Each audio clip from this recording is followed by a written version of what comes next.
चलो भाई ठीक है। चलिए भाई, जय हिंद, वंदे मातरम। आज हम लोग पढ़ेंगे एशिया की प्रमुख नदियाँ और एशिया की प्रमुख झीलें। ठीक, इन दो के बारे में पढ़ना है। जितना इस वीडियो में हो पाएगा उतना हम कंप्लीट करने की कोशिश करेंगे। फिर हमें क्या पढ़ने है उसके बाद, एशिया के मरुस्थल और एशिया के पर्वत और एशिया में मैदान, इन चीज़ों को पढ़ना है। फिर हमें महासागरों में जाके क्या पढ़नी है, जल संधियाँ, जो कि एशिया महाद्वीप में जल संधियाँ हैं, उनको पढ़ना है। या फिर ऐसा करेंगे, पूरे विश्व की जल संधियाँ एक साथ पढ़ लेंगे। ठीक, जैसे भी होगा उस तरह करेंगे। लेकिन आज हमें क्या पढ़ने हैं, एशिया की नदियाँ और एशिया की झीलें। चलिए, तो पहले हेडिंग डालिए एशिया की झीलें। और पिछले वीडियो में मैंने एशिया के देश और उसकी राजधानियाँ बताई थी। जिसने भी वो वाला वीडियो नहीं देखा वो जाकर जरूर देख ले। तो एशिया की प्रमुख नदियाँ, और इसी तरह से हमारे देश भी फिर से रिवाइज हो जाएंगे। प्रमुख नदियाँ, एशिया की प्रमुख नदियाँ। देखिए, सबसे पहली नदी जो हम देखेंगे उसका नाम है आमू दरिया। क्या नाम है? आमू दरिया। और दरिया माने क्या होता है? नदी, मालूम ही है आपको। दूसरी नदी का नाम है सीर दरिया। कौन सा दरिया? सीर दरिया। अब आपसे पूछा जाए, बताइए ये आमू दरिया और सीर दरिया हैं कहाँ पे? तो ध्यान रखिए, ये दोनों की दोनों नदियाँ मध्य एशिया में पाई जाती हैं। कहाँ? मध्य एशिया में बहती हैं। और मध्य एशिया में कितने देश कल मैंने बताए थे आपको? पाँच। कौन कौन से? कजाकिस्तान, उज्बेकिस्तान, तुर्कमेनिस्तान, किर्गिस्तान और ताजिकिस्तान। ये 5 देश थे। ठीक, तो ये दोनों नदियाँ कहाँ बहती हैं? मध्य एशिया में। ये दोनों नदियाँ मध्य एशिया में बहती हैं। मध्य एशिया। और मध्य एशिया में मुख्य रूप से कहाँ ये बहती हैं? कजाकिस्तान में और उज्बेकिस्तान में। ठीक है। और इन दोनों नदियों की खास बात ये है कि ये दोनों नदियाँ अपना जल, इन दोनों नदियों का जो जल है अराल सागर या अरल सागर में जाकर गिराती हैं। यानी इन नदियों का मुहाना कहाँ बनता है? अरल सागर में। ठीक, अरल सागर। ये नदियाँ अपना जल अरल सागर में जाकर गिराती हैं। ये सवाल पूछा हुआ है कि आमू दरिया और सीर दरिया अपना जल कहाँ जाकर गिराते हैं? तो अरल सागर। अरल सागर का आपने पढ़ा था, कहाँ था? कजाकिस्तान और उज्बेकिस्तान की सीमा पर। ठीक है, दोनों देशों में पड़ता है ये। और अरल सागर की खास बात यह है कि अरल सागर जितना पहले था, अब उसका केवल 10% बचा है। कितना रह गया? सिर्फ 10% शेष रह गया। यानी पहले इसका क्षेत्रफल लगभग हुआ करता था 68,000 वर्ग किलोमीटर। कितना होता था? 68,000 वर्ग किलोमीटर। ये पहले इसका क्षेत्रफल था, जो कि घटकर अब रह गया है सिर्फ 6800 वर्ग किलोमीटर। यानी अपने जितना ये पहले था उसका सिर्फ और सिर्फ कितना बचा है? 10%। ठीक, नोट कर लीजिए इसको। 2 नदियाँ हो गई। इसके बाद अगली नदी लिख देता हूँ इसको पहले। अगली नदी है चाओ फ्राया। और कल हमने ये नदी पढ़ी भी थी एक बार, फिर आपने यहाँ पर देखी। नाम क्या था इसका? चाओ फ्राया। और ये चाओ फ्राया नदी बहती है थाईलैंड में। और थाईलैंड की राजधानी क्या है? बैंकॉक। बैंकॉक किस नदी के तट पर है? तो चाओ फ्राया। तो चाओ फ्राया नदी बहती है थाईलैंड में। थाईलैंड। और इस नदी के तट पर कौन सा शहर बसा है थाईलैंड का? बैंकॉक। और बैंकॉक कहाँ की राजधानी? थाईलैंड की। बैंकॉक इसी नदी के तट पर बसा हुआ है। इस बात को आप लोग लिख लीजिए।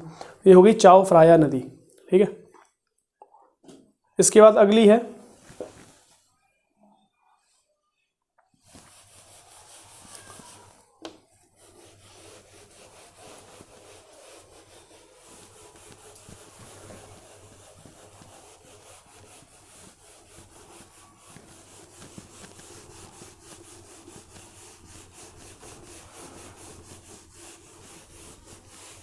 देखिए, अगली नदी है चौथी, टिग्रिस। अगली नदी का नाम क्या है? टिग्रिस। और 5वीं नदी का नाम है यूफ्रेटस। इसका नाम है यूफ्रेटस या यूफ्रेट्स। टिग्रिस और यूफ्रेटस ये नदियां हैं 2। तो देखो ध्यान से, टिग्रिस और यूफ्रेटस दोनों नदियों की अगर बात करें तो ध्यान रखो, दोनों की दोनों नदी किसी एक देश में नहीं बहती हैं, लेकिन मुख्य रूप से ये नदियाँ इराक की मानी जाती हैं। कहाँ की? इराक।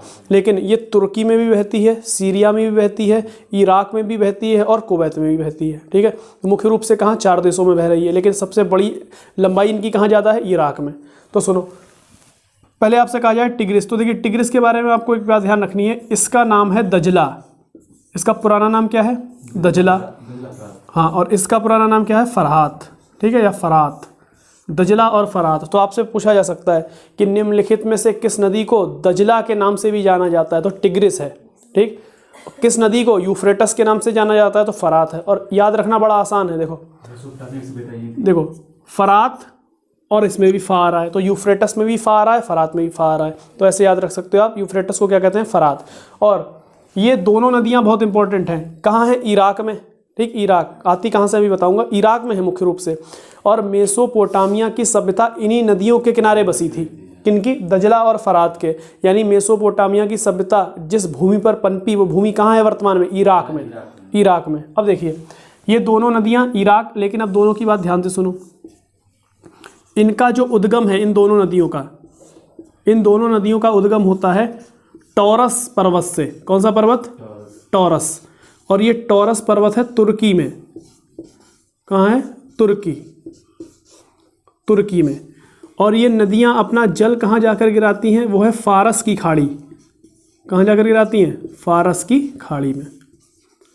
फारस की खाड़ी। अब देखिए, कल मैंने आपको मैप दिखाया था, जरा उसको ध्यान कीजिए आप। मैप में क्या बताया था आपको? सऊदी अरब था, सऊदी अरब के नीचे क्या था? यमन, यमन के पड़ोस में ओमान, ओमान के ऊपर यूएई, यूएई के ऊपर कतर, उसके ऊपर बहरीन, उसके ऊपर कुवैत, उसके ऊपर इराक। ठीक, अब इराक में ये नदियां बह रही हैं। ठीक, और कतर, बहरीन, ये सब थे कहाँ पे? जिस जगह पर थे, द्वीप थे ना ये छोटे छोटे, वो थी फारस की खाड़ी। कौन सी खाड़ी?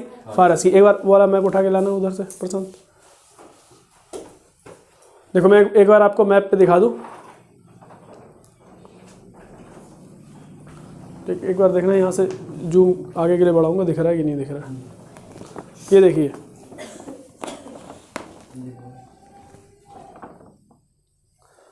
ये देखिए, ये इराक है। साफ दिख रहा है? अब देखो, इराक, ये इराक है, ये आपको इराक दिख रहा होगा।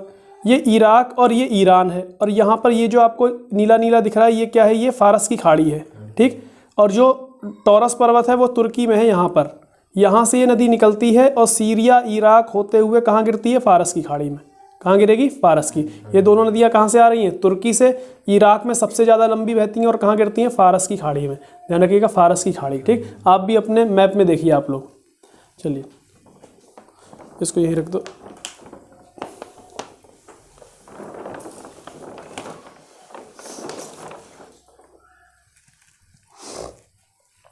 तो टॉरस पर्वत से निकलती है और फारस की खाड़ी में जाकर गिरती है। चलिए, ये तो हो गई हमारी टिग्रिस और यूफ्रेटस नदियाँ। अब यहीं पर देख लीजिए एक बात, यहीं पर मैंने आपको कल बताया था जब हमने तुर्की के बारे में पढ़ा कि तुर्की का बड़ा हिस्सा जो है 95% लगभग हिस्सा एशिया में है। 5% एशिया कहाँ है? 5% हिस्सा कहाँ है? यूरोप में है। तो देखिए तुर्की है कैसा फिर, देखिए यहीं पे बना देते हैं। देखिए, एक हिस्सा ये है और इसका एक हिस्सा ये है। ठीक, देखिए तुर्की है ये और ये मिलाकर तुर्की बना। तो ये जो बड़ा हिस्सा आपको दिख रहा है, ये कौन से हिस्से में आता है? एशिया महाद्वीप में। ये छोटा वाला कहाँ आता है? यूरोप में। जो तुर्की का जो हिस्सा बड़ा वाला एशिया महाद्वीप में आता है, इसको कहते हैं अनातोलिया। क्या कहते हैं? अनातोलिया। इसको अनातोलिया के नाम से जाना जाता है। किस नाम से? अनातोलिया। और जो हिस्सा कहाँ पर आता है? यूरोप में। इसको जाना जाता है थ्रेस के नाम से। इसको जाना जाता है थ्रेस के नाम से। तो बड़ा हिस्सा कौन सा है? अनातोलिया, जो एशिया में है, और थ्रेस कहाँ है? यूरोप में है। ये दोनों हैं तुर्की के हिस्से। अब ध्यान से सुनो, अभी हमने टॉरस पर्वत की बात की, तुर्की में है। तो देखिए, अनातोलिया वाले हिस्से में उत्तरी हिस्से पर एक पर्वत है। कहाँ पर? उत्तरी हिस्से पर। और एक पर्वत कहाँ है? दक्षिणी हिस्से पर। तो सुनिए, जो उत्तरी हिस्से पर पर्वत है, इस उत्तरी हिस्से पर जो पर्वत है इसका नाम है पोंटीन पर्वत। कौन सा? पोंटीन पर्वत, पोंटीन। और ये दक्षिणी हिस्से में जो पर्वत है इसका नाम है टॉरस। इसका नाम क्या है? टॉरस पर्वत। तो देखिए टिग्रिस और यूफ्रेटस कहाँ से निकल रही हैं? टॉरस से। ये यहाँ से निकलती हैं तुर्की से। तुर्की से जाती हैं कहाँ? सीरिया में। सीरिया से जाती हैं इराक में, और इराक से जाते हैं फारस की खाड़ी में। ये तुर्की है, ठीक। और तुर्की की राजधानी क्या बताई थी मैंने? अंकारा। तुर्की की राजधानी अंकारा यहीं स्थित है। कौन से वाले हिस्से में? अनातोलिया में। अनातोलिया कौन से हिस्से में? राजधानी का नाम क्या है? अंकारा। और यहाँ का एक बड़ा फेमस शहर है, नाम है इस्तांबुल। कौन सा? इस्तांबुल। इस्तांबुल थ्रेस वाले हिस्से में है। कौन से वाले हिस्से में? थ्रेस। और यहाँ पर कौन है? इस्तांबुल। इस्तांबुल है थ्रेस वाले हिस्से में, इस्तांबुल। यानी इस्तांबुल कौन से हिस्से में पड़ गया? यूरोपीय हिस्से में, ठीक है। ये अंकारा हो गई। अब सुनिए, कभी कभी आपको एग्जाम में सवाल मिल सकता है, बताइए अनातोलिया का पठार कहाँ है? तुर्की। क्यों? क्योंकि इस हिस्से को हम क्या कह रहे हैं? अनातोलिया। और अनातोलिया का पठार भी यही है। अनातोलिया का पठार भी कहाँ हो गया? तुर्की में, ठीक है। तो ये थोड़ी तुर्की के बारे में बातें थी। अब हम लोग आगे बढ़ते हैं, अगली नदी देखते हैं। नोट कर लीजिए इसको।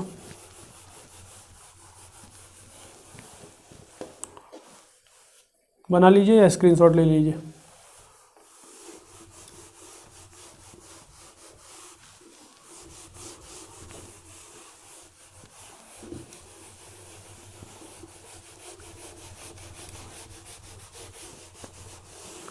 चलिए, अगली नदी है, कितनी? 4 हो गई ना, 5 हो गई, छठी। अगली नदी है हुआंग हो। कौन सी? हुआंग हो। हाँ, चीन। ये नदी कहाँ बहती है? चीन में। और इसको कहा जाता है चीन का शोक। क्या कहा जाता है? चीन का शोक। क्योंकि इस नदी के कारण चीन में बहुत बाढ़ आ जाती थी पहले, क्योंकि ये नदी बार बार रास्ता बदलती है, इसलिए इसको क्या कहा जाता है? चीन का शोक। और इसी नदी को एक नाम से और जाना जाता है, पीली नदी, ठीक। पीली नदी, पीली नदी। या फिर आपको लिखा मिल जाएगा ये येलो रिवर, येलो रिवर, पीली नदी। हुआंग हो नदी कहाँ बहती है? चीन में। अगला 7वीं नदी है यांगसी क्यांग। क्या नाम है? यांगसी, हाँ, क्यांग, यांगसी क्यांग।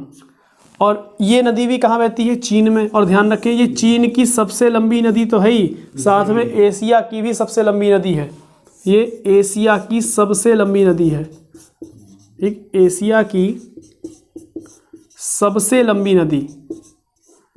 तो अगर आपसे सवाल ऐसे पूछा जाए, बताइए एशिया की सबसे लंबी नदी कौन से देश में बहती है, तो आप कहें चीन में। कहाँ बहेगी? चीन में, ठीक है। यांगसी क्यांग नाम है इसका, Yangtze Kiang, Yangtze Kiang.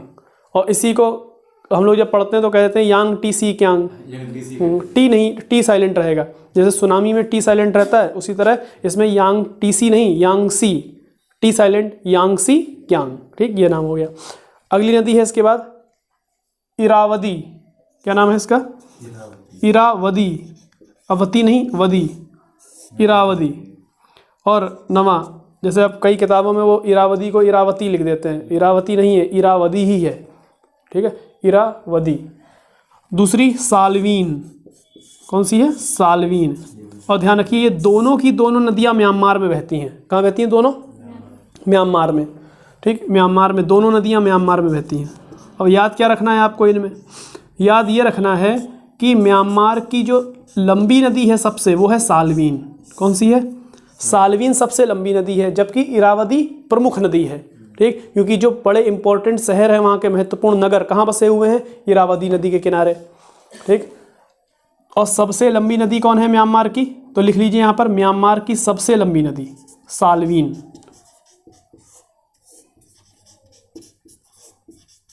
Myanmar की सबसे लंबी नदी है सालवीन, ठीक। और म्यांमार की प्रमुख नदी कौन सी है? इरावदी, ठीक है। इरावदी नदी में एक डॉल्फिन भी पाई जाती है, जिसको इरावदी डॉल्फिन कहते हैं। ऐसी गंगा में डॉल्फिन पाई जाती है, उसको गंगा डॉल्फिन कहते हैं। ऐसे सिंधु नदी में डॉल्फिन पाई जाती है, उसको सिंधु डॉल्फिन कहते हैं। ये 3 डॉल्फिन बड़ी फेमस हैं, ठीक है। लिख लिया इतना? ठीक है, फिर अब आगे बढ़ते हैं। चलिए मैं आपको एक बार ये दिखा दूँ, ये इरावदी और सालवीन हैं कहाँ पर, कैसे बह रही हैं। वो आप देख लेंगे तो आपको कंफर्म हो जाएगा कि हाँ ये कहाँ से आई है कहाँ से नहीं। एक एक्स्ट्रा चीज़ भी पता चल जाएगी आपको।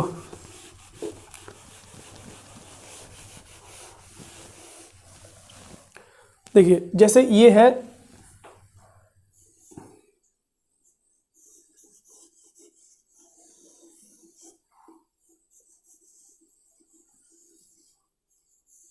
ये भारत है। अब बताइए म्यांमार यहीं तो है, ये इस तरह से बाउंड्री लगाता हुआ, ये क्या हो गया म्यांमार, ये है म्यांमार। ठीक है, अब देखो इस म्यांमार में बीच में ये वाला जो हिस्सा आपको दिख रहा है ये है शान का पठार। कौन सा पठार है ये? शान का। तो बताइए शान का पठार कहाँ है? म्यांमार में। मैंने एक जीएस टेस्ट सॉल्यूशन करवाया था, उसमें मैंने शान का पठार पूछा भी था। तो शान का पठार कहाँ है? म्यांमार में। इस शान के पठार के पश्चिम से एक नदी आती है और इसका नाम है इरावदी।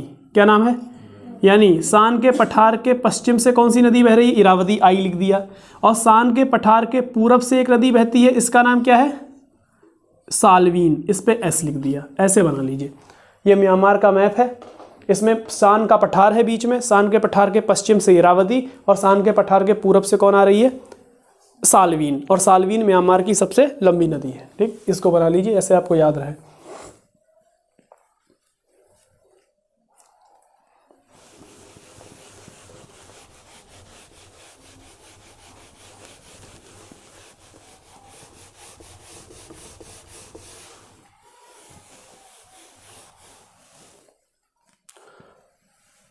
कितनी हो गई थी?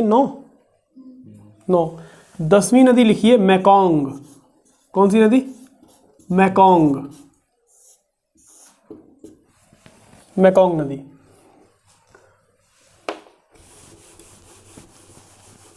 देखिए मैकोंग नदी का उद्गम चीन से होता है। कहाँ से आती है? चीन से।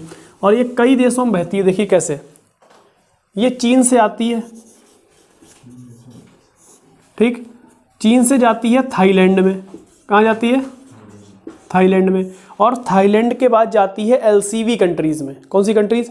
और कल मैंने आपको बताया एलसीवी कंट्री का मतलब लाओस, कंबोडिया, वियतनाम। लाओस की राजधानी वियंतियान, कंबोडिया की राजधानी नोमपेन और वियतनाम की राजधानी हनोई थी। रिवाइज करते रहो ऐसे ही। थाईलैंड, इसके बाद एलसीवी कंट्रीज़ यानी लाओस, कंबोडिया और वियतनाम। वियतनाम, इतने देशों में बहती है ये नदी। नाम क्या है इसका? मैकोंग। इसका नाम है मैकोंग नदी। ठीक, मैकोंग।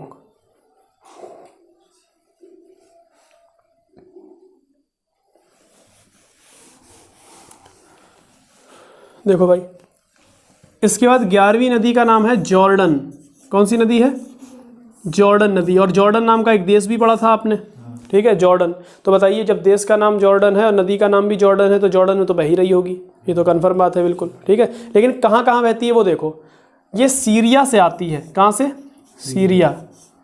सीरिया से जाती है इज़राइल, और इज़राइल और जॉर्डन एक दूसरे से सीमा लगाते हैं तो वहाँ भी बहती है। और जॉर्डन, ये इतने देशों में बह रही है। ठीक है, सीरिया, इजराइल और जॉर्डन। ठीक, सीरिया, इजराइल और जॉर्डन।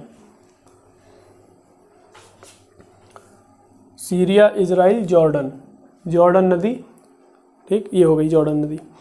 अब बात यह है जॉर्डन नदी अपना जल ले जाकर कहाँ गिराती है? तो ध्यान रखिए जॉर्डन नदी अपना जल ले जाकर मृत सागर में गिराती है। किसमें? मृत सागर। और मृत सागर है कहाँ? इजराइल और जॉर्डन की सीमा पर है। ठीक है, इजराइल और जॉर्डन की सीमा पर। आप मैप देखोगे तो आपको वहाँ पर मृत सागर दिख जाएगा। और है क्या मृत सागर? एक झील है, डेड सी, उसको डेड सी कहते हैं, मृत सागर। उसका खारापन इतना ज़्यादा है कि उसमें कोई जानवर जिंदा बचा ही नहीं, समुद्री जानवर। और वो ऐसा है कि उस पर आप अगर वहाँ चाहो तो तैर सकते हो, मतलब आप डूबोगे नहीं उसमें। ठीक है, आप ऐसी जाके लेट जाओ, आप डूबोगे नहीं अंदर। क्यों? क्योंकि क्या कहते हैं उसमें घनत्व तो बहुत ज़्यादा है। ठीक है, और आपको अगर डूबना है किसी चीज़ में तो आपका घनत्व तो उस चीज़ से ज़्यादा होना चाहिए, तब आप डूबोगे। Syria, Israel, Jordan. ठीक, ये मृत सागर में जाकर गिरती है। कहाँ गिरती है जाकर? मृत सागर, इसी को हम कहते हैं डेड सी। और मृत सागर एक झील है, ध्यान रखिएगा। क्या है ये? एक झील। ठीक है, झील। अगली नदी देखिए, अगली नदी का नाम है ओब। क्या है? ओब, ओब नदी। 13वां। अगली नदी है एनिसी नदी। कौन सी? एनिसी, ओब एनिसी।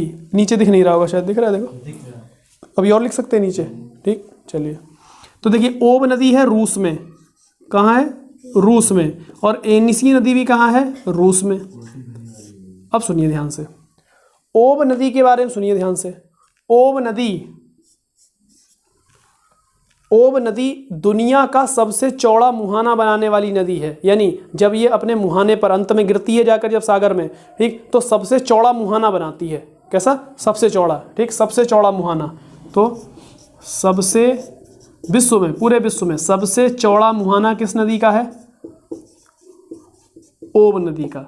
ठीक, ओब नदी का, ओब नदी का। और ये कहाँ बहती है? रूस में। और ये रूस में दक्षिण से उत्तर दिशा की ओर बहती है। कौन सी दिशा? दक्षिण से उत्तर दिशा की ओर। बाकी नदियाँ, ज़्यादातर जो नदियाँ हैं वो कहाँ आ रही हैं? ऊपर से नीचे की तरफ। लेकिन ये सोन नदी बहती है। हाँ, जैसे सोन बहती है वैसे ये भी कहाँ जाती है? उत्तर से दक्षिण। इसी तरह ये भी बह रही है, सॉरी, दक्षिण से उत्तर, दक्षिण से उत्तर। ठीक, जब रूस आप देखेंगे, रूस का मैप, तब आप उसमें देखेंगे ये किस तरफ जा रही है, ऊपर। रूस का मैप देखते चलिए, साथ में रखिए मैप को। ठीक, ओब हो गई, एनिसी हो गई, रूस में एनिसी भी है। इसके अलावा एक नदी है लीना। कौन सी नदी? लीना। इसको मैं मिटा ही देता हूँ।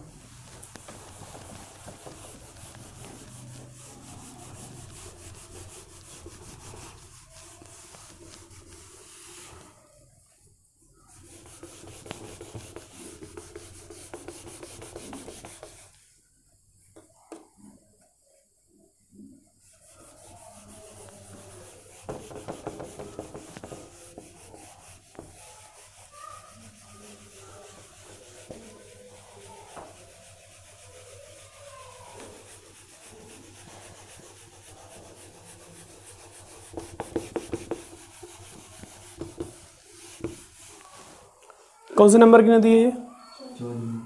14वें पे। दोनों साथ में लिखनी है आपको, लीना और अगली नदी है अंगारा। लीना और अंगारा, ये दोनों नदियां भी कहाँ बहती हैं? रूस में। बहती कहाँ है? रूस में।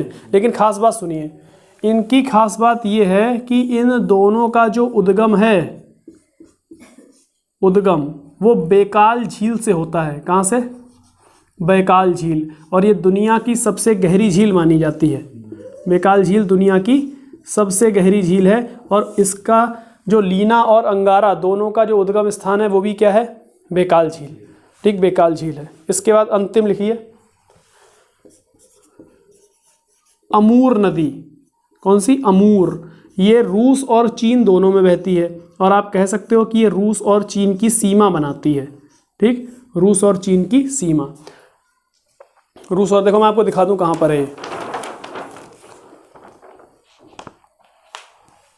ये देखिए, इसमें दिख रहा है? नहीं, देख लो एक बार, ये वाला हिस्सा दिख रहा है? ठीक, ये आपको चीन दिख रहा है, ये इस कलर में। और ये पीले कलर में क्या दिख रहा है? रूस। तो ये अमूर नदी जो है वो यहाँ बहती है। यहाँ देखिए, यहाँ पर। बताइए, चीन और रूस की सीमा पर है कि नहीं है? है। चीन और रूस की सीमा पर ये बहती है अमूर नदी। ठीक है, अमूर। चीन और रूस दोनों में बहती है, तो चीन और रूस दोनों आंसर हो जाएंगे इसके।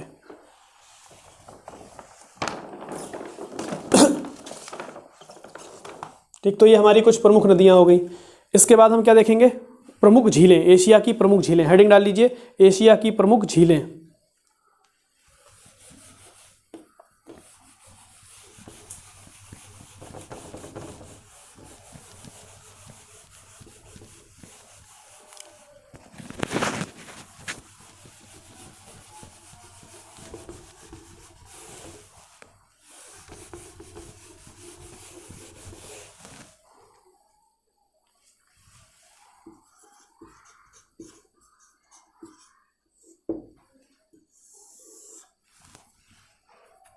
देखिए, एशिया की प्रमुख झीलें। तो सबसे पहले हम लिखेंगे एशिया की झील कैस्पियन सागर, और जो कि दुनिया की सबसे बड़ी झील भी है। और एशिया की तो सबसे बड़ी झील है ही, लेकिन कैसी झील है? खारे पानी की। ठीक, कैस्पियन सागर। कैस्पियन सागर ये खारे पानी की झील है। अब आपसे एक बात बताओ, आपसे कोई पूछे बताओ कैस्पियन सागर झील है कहाँ, कौन से देश में है? जो ध्यान रखिए ये 5 देशों में है। कितने? यानी ये 5 देशों से सीमा लगाती है। कितने देश? 5। तो कौन कौन से 5 देश वो देखो। यहाँ पर पहले मैं आपके सामने कैस्पियन सागर बनाऊँ कैसा है। देखिए कैस्पियन सागर दिखने में इस तरह से है।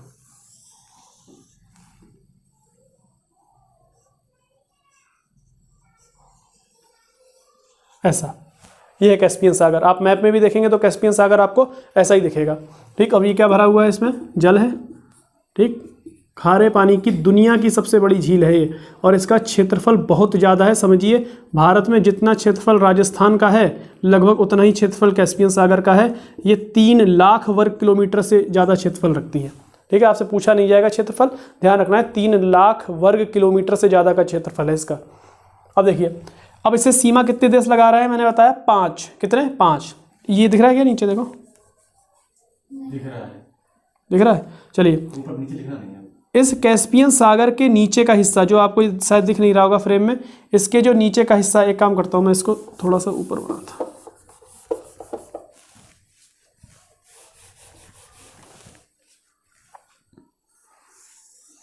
ऐसे ही बना देता हूँ। ठीक है, चलिए अब दिख रहा है। इसके इधर जो है नीचे देश, इसका नाम है ईरान। क्या नाम है? ईरान। इसके इस साइड में जो देश है उसका नाम है अजरबैजान। क्या है? अजरबैजान। कल हमने पढ़े हैं देश। ईरान, ये अजरबैजान, कॉकेसस देश है अजरबैजान, और ईरान पश्चिमी एशिया का देश है। इसके बाद यहाँ पर जो देश है वो है रूस। कौन सा? रूस। इसके बाद यहाँ पर जो देश है उसका नाम है कजाकिस्तान। क्या नाम है? कजाकिस्तान। कजाकिस्तान के बाद जो अगला देश आता है उसका नाम है यहाँ पर तुर्कमेनिस्तान। कौन सा? अब आप ये देख रहे होगे कि यहाँ पर कजाकिस्तान के बाद, वैसे तो कजाकिस्तान के बाद कौन आता था? उज्बेकिस्तान। लेकिन ध्यान रखो उज्बेकिस्तान आता तो है लेकिन वो सीमा नहीं लगाता कैस्पियन सागर से, अंदर की तरफ है। ठीक है, आप मैप देखोगे मध्य एशिया का आप खुद समझ जाओगे। तो कितने देश सीमा लगाते हैं कैस्पियन सागर से? 5। ईरान, अजरबैजान, रूस, कजाकिस्तान और तुर्कमेनिस्तान। तो आपसे अगर ये सवाल पूछ दिया जाए, बताइए कैस्पियन सागर से सीमा लगाने वाले मध्य एशिया के देश कितने हैं? आप कहोगे 2, कजाकिस्तान, तुर्कमेनिस्तान, बीच वाला गायब हो गया और 2 इधर है, वो तो लगा ही नहीं सकते सीमा, खत्म हो गई बात। तो ये कैस्पियन सागर हो गया अपना। तो कैस्पियन सागर कितने देशों से सीमा लगा रहा है? 5। संयुक्त रूप से 5 देशों से सीमा लगाता है, और इसके बारे में कोई भी विवाद अगर होगा 5 देश मिलकर आपस में मीटिंग कर लेते हैं। ठीक है, तो आपसे पूछ दिया जाए कैस्पियन सागर के मामले में कोई विवाद हो गया, बताइए कौन कौन से देश भाग लेंगे? यही 5 हैं, इनके अलावा और किसी का क्या काम है? ठीक है, अगला देखिए।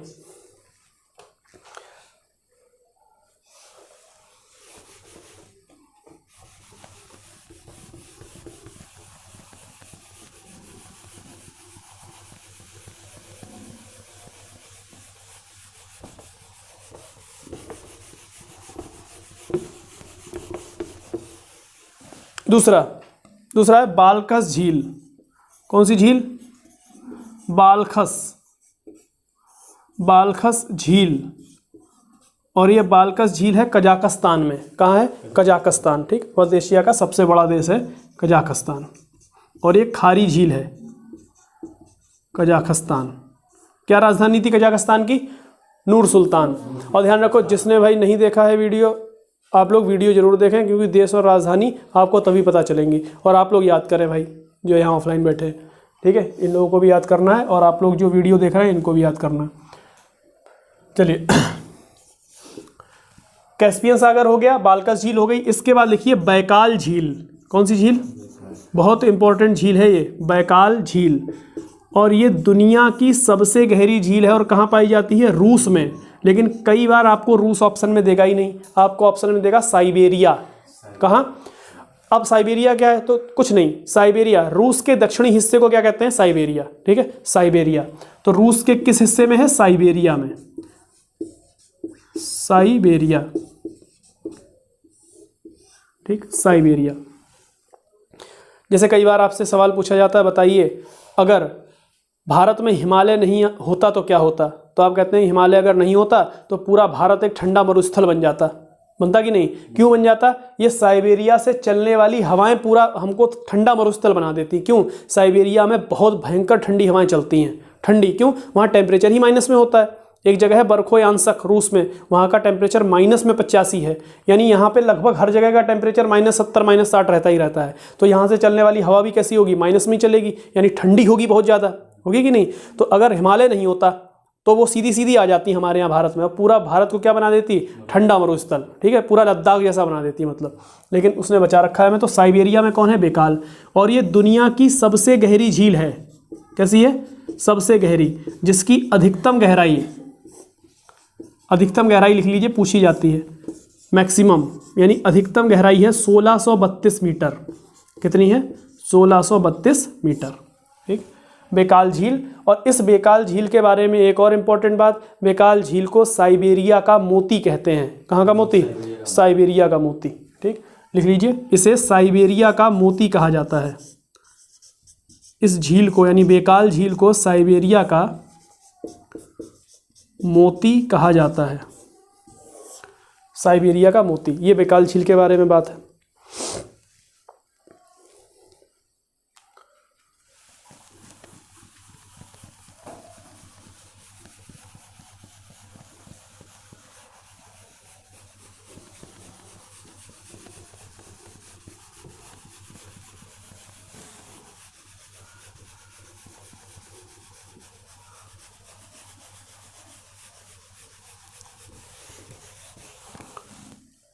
अगली झील लिखिए, चौथी है ना।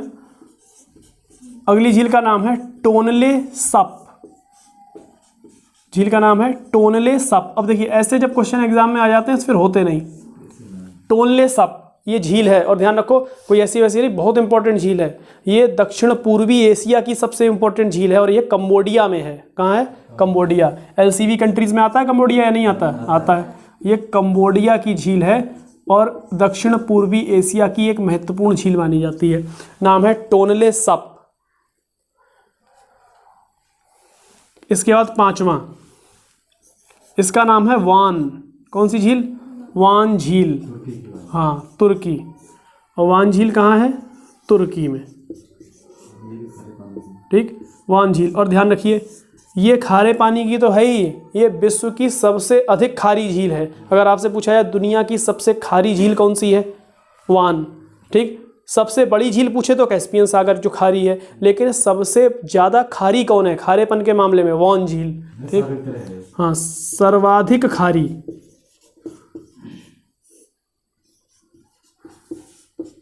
खारी झील बहुत ज़्यादा खारी है। और कितनी खारी है देखिए, जो लवणता होती है ना, लवणता, खारापन, लवणता मापी जाती है। तो ध्यान रखिए महासागर की लवणता एवरेज 35 से 40 के बीच में होती है। कितनी, 35 से 40 ग्राम प्रति किलोग्राम, ठीक है। ऐसे साइन बनाते हैं, देखिए लवणता को दर्शाने का साइन ये है, प्रतिशत नहीं है ये, ग्राम प्रति किलोग्राम ये है, ठीक, इतना ये लवणता है। महासागर की लवणता लगभग 35 से 40 के बीच में होती है। सोचिए इस झील की जो लवणता है वो 330 है, महासागर से भी 10 गुनी, ठीक, यानी समुंदर से भी 10 गुनी ज़्यादा खारी होती है ये झील, ठीक, हाँ, यानी ग्राम प्रति किलोग्राम। ये साइन का मतलब ही यही है, ठीक है। तो ये परसेंटेज का साइन नहीं है। अगर कोई कहता है परसेंटेज तो वो गलत बोल रहा है, गलत, परसेंटेज का साइन नहीं है ये लवणता को दिखाता है ये चीज़। तो ऊपर 1 0 लगेगा, नीचे कितने लगेंगे, 2, यही साइन होता है। लिख के साइन यही आएगा। 330 है और महासागर की 35 से 40 के बीच में होती है। सोचिए आप, ये उससे 10 गुना ज़्यादा खारी है, वान झील। इसके बाद अगली झील लिखिए पेंगोंग, पेंगोंग लेक। आपने बहुत बार नाम सुना है इसका, पेंगोंग, ठीक है। पेंगोंग भारत और चीन की सीमा पर है, नहीं है, LAC इसी से गुजरती है, हाँ लद्दाख में। LAC यानी लाइन ऑफ एक्चुअल कंट्रोल किसके बीच में, भारत और चाइना के, वो इसी झील से होकर गुजरती है। पेंगोंग लिख लीजिए, पेंगोंग झील।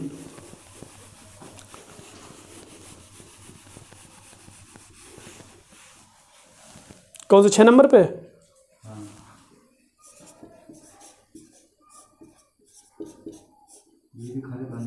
हाँ खारे पानी की पेंगोंग झील। ये भारत और चीन में है, और भारत के किस हिस्से में, लद्दाख में, ठीक, भारत चीन, भारत और चीन। पेंगोंग झील भारत चीन, और पेंगोंग झील से LAC गुजरती है, लाइन ऑफ एक्चुअल कंट्रोल। जैसे LOC भारत और पाकिस्तान के बीच में है, ठीक है, LOC किसके बीच में है, भारत और पाकिस्तान, लाइन ऑफ कंट्रोल। और LAC line of actual control किसके बीच में है, चीन और भारत। तो ये कहाँ से गुजरती है, पेंगोंग झील से LAC गुजरती है, भारत और चीन के बीच में पेंगोंग, ठीक। पेंगोंग। अगली झील लिखिए अरल सागर, पढ़ा भी चुका हूं मैं आपको, फिर लिख लीजिए 7वां अरल सागर। अरल सागर, और कहीं कहीं आपको मिल जाएगा अराल सागर, एक ही बात है, अरल सागर या अराल सागर एक ही बात है, अरल सागर। और कहाँ है, कल ही बताया है, कल वाली वीडियो में, और फिर देख लीजिए आप, पिछली वीडियो में था, फिर देखिए अरल सागर कहाँ है, कजाकिस्तान और उज्बेकिस्तान में, दोनों में है, कजाकिस्तान व उज्बेकिस्तान।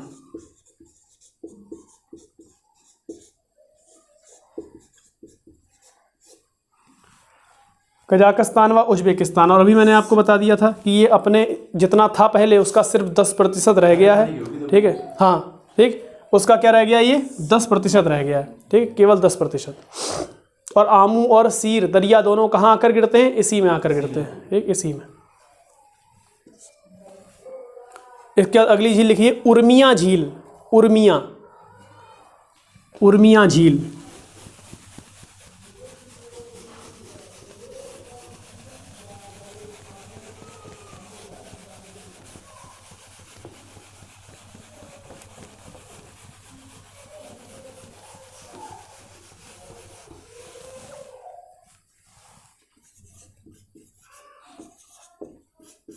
उर्मिया झील, ये झील है इराक में, सॉरी ईरान में, ये झील कहाँ है, ईरान में, उर्मिया झील है ईरान में, ठीक, ईरान, ईरान में। अब ईरान के बारे में भी थोड़ा सा देख लीजिए एक बार। ईरान, जैसे आपसे कहा जाए ईरान, तो देखिए ईरान ये ऐसा है,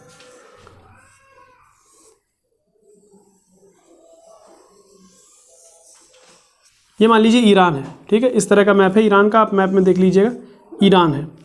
इस ईरान में जो उर्मिया झील है वो यहाँ पर है ऊपर, ये है उर्मिया झील, ये वाला पॉइंट क्या है, उर्मिया झील। अब सुनो इंपॉर्टेंट बात क्या, यहाँ पर एक पर्वत है ईरान में उत्तरी हिस्से में, इसका नाम है एलबुर्ज। क्या नाम है पर्वत का, एलबुर्ज, यहाँ पर लिख देता हूँ, एलबुर्ज, पर्वत का नाम है एलबुर्ज। और इसके दक्षिणी हिस्से में एक पर्वत और है, इसका नाम है जैग्रोस। क्या नाम है, जैग्रोस। अब ध्यान से सुने, एलबुर्ज आगे बढ़ता है और जैग्रोस आगे बढ़ता है, और ये आगे आकर एक जगह पर आपस में मिल जाते हैं, एक जगह पर आपस में मिल जाते हैं और एक ग्रंथि का निर्माण करते हैं। देखिए ग्रंथि बना दी मैंने, गांठ का निर्माण, एक ग्रंथि का निर्माण करते हैं। इस ग्रंथि को कहा जाता है अराराट की ग्रंथि। कौन सी, तो आपसे अगर कोई पूछे माउंट अराराट कहाँ है, तब भी आंसर ईरान होगा, ठीक। आपसे कोई पूछे अराराट की ग्रंथि कहाँ है, तब भी आंसर ईरान होगा। अराराट का पठार कहाँ है, तब भी आंसर क्या होगा, ईरान होगा। तो इसे लिख लीजिए अराराट। कौन सी ग्रंथि है ये, अराराट की ग्रंथि। इस ग्रंथि का निर्माण ठीक वैसे ही दो पर्वतों के मिलने से हुआ है, जैसे हिमालय और हिंदू कुश के मिलने से पामीर के पठार का निर्माण हुआ है। ये हम भारत के भूगोल में पढ़ेंगे, ठीक है। चलिए ये हो गया ईरान के बारे में। उर्मिया झील भी कहाँ हो गई, ईरान में, ठीक है। इसके बाद एक झील लिखिए टोबा, टोबा झील।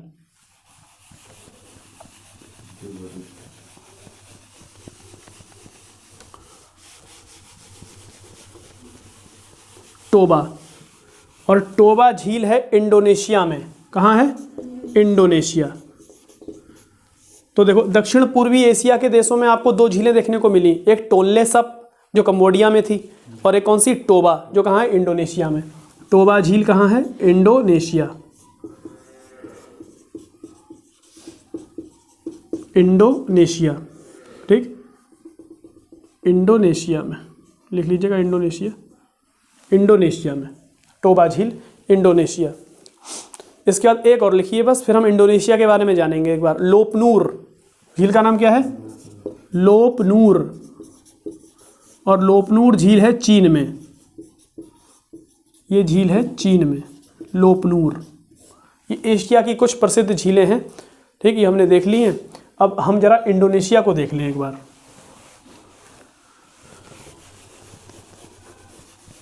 हम साथ में झीलें नदियां देखते हुए चले, और कुछ देशों के बारे में हमने साथ साथ पर्वत भी देख लिए, तो बाद में पढ़ भी लेंगे पर्वत, लेकिन अभी हमने देख लिए हैं तो पर्वत भी हमें दिख गए। तो देखिए इंडोनेशिया, देखिए इंडोनेशिया में कई सारे द्वीप हैं, बहुत द्वीप हैं इंडोनेशिया में, ठीक है, ठीक, द्वीप समूह है पूरा, बहुत द्वीप हैं, लेकिन कुछ बड़े बड़े प्रमुख द्वीप हैं, वो देखिए कौन कौन से, अभी मैं आपको मैप में दिखाऊंगा, भी पहले आप यहाँ देखो। एक द्वीप है, इसका नाम है सुमात्रा, क्या नाम है? सुमात्रा। इसके बाद एक द्वीप और आता है, इसका नाम क्या है? जावा। इसके बाद एक द्वीप ऊपर है, देखिए, और इस द्वीप पर 3 देशों का कब्जा है, इस वाले पर। इसका वैसे तो द्वीप का नाम है बोर्नियो, क्या नाम है? बोर्नियो। आपसे पूछा भी जाता है हिंद महासागर का सबसे बड़ा द्वीप कौन सा है? बोर्नियो है। ये श्रीलंका से भी बड़ा है, ठीक है। तो सबसे बड़ा द्वीप कौन सा? हिंद महासागर का बोर्नियो, लिख भी लीजिएगा, हिंद महासागर का सबसे बड़ा कौन सा है द्वीप? बोर्नियो। लेकिन इस बोर्नियो पर कितने देशों का कब्जा? 3। तो देखिए 3 का कैसे,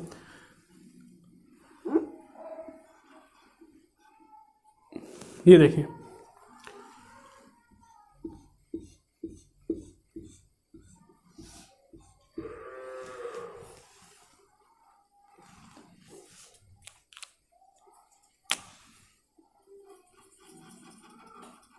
देखिए ये वाले द्वीप का नाम क्या है? सुमात्रा। इसका नाम है सुमात्रा। अगले द्वीप का नाम क्या है? जावा। अब इस पूरे द्वीप का नाम तो क्या है? बोर्नियो। देखिए ध्यान से, लेकिन इस द्वीप का जो हिस्सा इंडोनेशिया के कब्जे में है उसका नाम है कालीमंतन। क्या नाम है? यानी ये जो सफ़ेद आपको दिख रहा है ना, इसको क्या कहेंगे हम? कालीमंतन। लेकिन देखो ऊपर मैंने लाइनें बना दी हैं और एक काला निशान बना दिया है। तो ये जो आपको धारीदार वाली लाइन दिख रही है, जो ये वाला हिस्सा है मलेशिया के कब्जे में। किसके कब्जे में? इस पर मलेशिया का अधिकार है, यानी यहाँ मलेशिया का शासन चलेगा। और ये आपको काला वाला डॉट जो दिख रहा है, यहाँ पे ब्रुनेई है। ये कौन सा देश है? ब्रुनेई। ये देश ही इतना बड़ा है ब्रुनेई। आपने दक्षिण पूर्वी एशिया में देश भी देखा, ब्रुनेई। ये देश है ब्रुनेई, ये है मलेशिया। तो हमने ऊपर का हिस्सा छोड़ दिया, हमने बोर्नियो का कौन सा हिस्सा ले लिया? कालीमंतन वाला। वो किसके हिस्से में आता है? इंडोनेशिया के, ठीक है। अगला इसी में द्वीप है, अगला लिखिए सुलावेसी। कौन सा है? अगले द्वीप का नाम है, इसका नाम है सुलावेसी।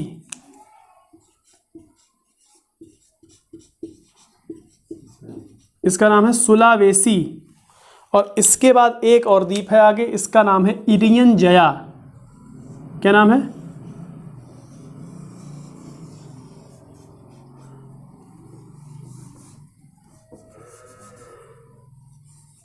लाइनिंग वाला इसको क्या बोला? इसके अंदर आता है ये लाइनिंग वाला मलेशिया के अंडर, इसका नाम है सारावाक, इसका नाम है सबा। दो हिस्सों में बटा हुआ है। ऐसे करके लाइन खींच देंगे तो एक हिस्सा है सारावाक, एक सबा। जब मलेशिया पढ़ेंगे तब देखेंगे, अभी छोड़ दो आप, ठीक। अब देखो एक ये द्वीप है, अब सुनिए मेरी बात ध्यान से। इस द्वीप का जो इधर वाला हिस्सा है, इस पूरा द्वीप बड़ा है ये, इसका ये वाला हिस्सा तो दूसरा देश पड़ जाता है, और इस देश का नाम है पपुआ न्यू गिनी। क्या नाम है?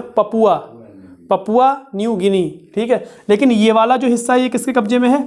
इंडोनेशिया के। और इस द्वीप का नाम है इरियन जया। क्या नाम है? इरियन जया। तो 5 ये मुख्य द्वीप हैं बड़े बड़े। कहाँ पर? इंडोनेशिया। और कई छोटे छोटे, जैसे बाली नाम का द्वीप भी आपने सुना होगा, कहाँ? इंडोनेशिया में, ठीक। उसको नहीं लिखेंगे हम लोग। देखिए कौन कौन से आपको, और ये पूरा देश ही अलग है, एक ये तो देश है एक अलग, नाम क्या है? पपुआ न्यू गिनी, ठीक है। लेकिन ये कौन से महाद्वीप में आता है? ओशिनिया। तो इसलिए अभी नहीं पढ़ेंगे हम, ओशिनिया में देखेंगे, अभी छोड़ दिया। अब बताओ कौन कौन से, ये क्रम है, ध्यान रखिएगा। सुमात्रा, जावा, कालीमंतन, सुलावेसी, इरियन जया। सुमात्रा, जावा, कालीमंतन, सुलावेसी, इरियन जया, ये 5 प्रमुख द्वीप हैं। और इसके अलावा कई सारे यहाँ पर द्वीप हैं इंडोनेशिया में, बड़े बड़े हो गए। बताइए भारत से सबसे निकट स्थित द्वीप कौन सा है इंडोनेशिया का? सुमात्रा। क्योंकि सुमात्रा से जैसे ही यहाँ पर आओगे आप, यहाँ 150 किलोमीटर की दूरी पर आपको मिल जाएगा ग्रेट निकोबार। कौन सा द्वीप? ठीक, हाँ, इसको अलग करता है ग्रेट चैनल। यहाँ पर बीच में कौन सा चैनल है? Great channel. तो ये पूछा हुआ सवाल है कि ग्रेट निकोबार और सुमात्रा को कौन सा चैनल अलग करता है? Great channel. इंडोनेशिया की राजधानी क्या है? जकार्ता। और जकार्ता कौन से द्वीप पर है? जावा। जा से जकार्ता, जा से जावा, ठीक, जावा। यहां पर है मलेशिया का हिस्सा, एक पार्ट कौन सा? मलेशिया का, ठीक, मलेशिया। और यहां पर भी मलेशिया, दोनों मलेशिया। और इन दोनों को जो अलग करता है ये है मलक्का जल संधि। ये कौन सी जल संधि है? मलक्का, ठीक, मलक्का जल संधि लिख लीजिए। सुमात्रा के जस्ट ऊपर लिख लीजिए मलक्का जल संधि। सुमात्रा के उत्तर में ही है मलक्का जल संधि। मलक्का जल संधि, हाँ पढ़ेंगे वैसे जल संधियाँ अलग से, यहाँ लिख लो बस, ठीक है। तो ये हमारी आज इम्पोर्टेंट, ये मलेशिया का हिस्सा, मलेशिया दो भागों में बटा हुआ है अलग अलग, एक यहाँ पर मलेशिया है, थाईलैंड से सीमा लगाता है ऊपर, मैप देखते रहना आप लोग तब पता चलेगा, और यहाँ पर भी मलेशिया है, ये अलग हिस्सा है। तो मलेशिया दो अलग अलग भागों पे बना हुआ है, ठीक है, एक जगह नहीं बना है कहीं। तो फिर आज ये हमारी महत्वपूर्ण नदियाँ हो गई एशिया की और महत्वपूर्ण झीलें। अगले वीडियो में हम लोग महत्वपूर्ण मरुस्थल और मैदान और उसके अलावा जो बचे हुए पर्वत हैं और देशों के बारे में कुछ जानकारी वो जानने की कोशिश करेंगे। ओके, चलिए, थैंक यू वेरी मच।